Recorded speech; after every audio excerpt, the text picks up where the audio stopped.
التأويل الخرافي للأحلام والجفر وعلم الجداول والتنبؤات والإلهامات الفاسدة، كل ذلك يصب في سلة واحدة. أدركت وسمعت رجلا كان ينسب نفسه إلى الصلاح، وناس أيضا ينسبونه إلى الصلاح، وكان يحدد أشياء. من هذه الأشياء أن رجلين اعتديا عليه، ذكر مرارا في مجلسه والناس حضور أنه لن يفضي إلى الآخرة إلا بعد أن يعلق الرجلان في شجرة كان يشير لها بجانب داره. مات الرجل ولم يعلق الرجلان، ومات الرجلان ولم يعلقا هنا. أبو حمارة قبل ظهوره كان يتكئ على عصا الأحلام والشعوذة والدجل.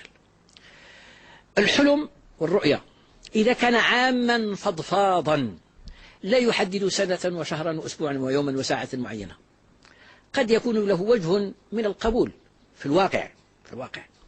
لكن الرؤيا والحلم إذا جعل حدثا مهما مرتبطا بسنة أو شهر أو يوم أو أسبوع، وهذا الحدث يهم العامة من الناس ويهم الشعب والأمة أو يهم الكون والحياة الإنسانية بأسرها، ما سمعنا بهذا من قبل. هذا أمر الواقع التاريخي لا يستسيغه. درست التاريخ ولا زلت أكتبه وأتتبعه وأدرسه بعناية، فأرشدني التاريخ إلى أن الأحلام أحلام، فهي أحلام لا يبنى عليها واقع، ولا تغير بها أمور، ولا يضطر بها الناس إذا كان لها شأن عام. الغيب أمر من اختصاص الحق جل جلاله، لم يطلع على غيبه أحدا إلا من يرتضي من الرسول فيما يتعلق بالوحي والرسالة والاختصاص الذي اختص به الأنبياء أو الرسل.